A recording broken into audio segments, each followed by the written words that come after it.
Strengthening Faith 116. I had a thought which I wanted to share. Some Muslims have adopted a lazy attitude which is important to avoid.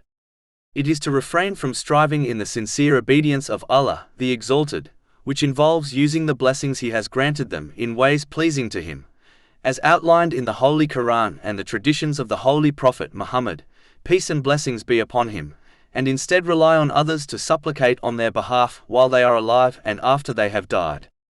This was not the attitude of those who understood Islam better than anyone else, the companions, may Allah be pleased with them. None of them resorted to laziness by asking the Holy Prophet Muhammad, peace and blessings be upon him, to supplicate on their behalf. They instead strove hard in the sincere obedience of Allah, the Exalted, and then requested the Holy Prophet Muhammad, peace and blessings be upon him, to supplicate on their behalf. If supplication from a righteous elder was only enough, the companions, may Allah be pleased with them, would not have sacrificed everything they were granted for the pleasure of Allah, the Exalted. Chapter 9 at Tawbah, verse 99.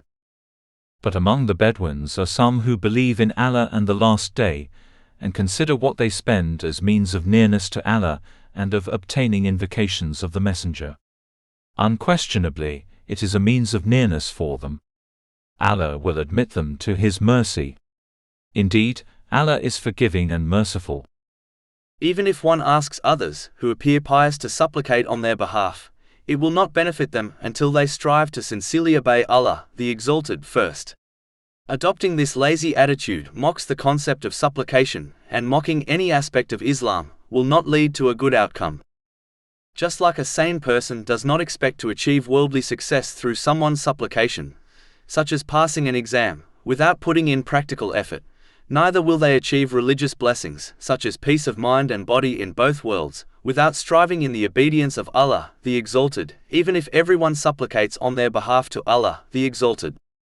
Chapter 53 and Name, verse 39. And that there is not for man except that good for which he strives.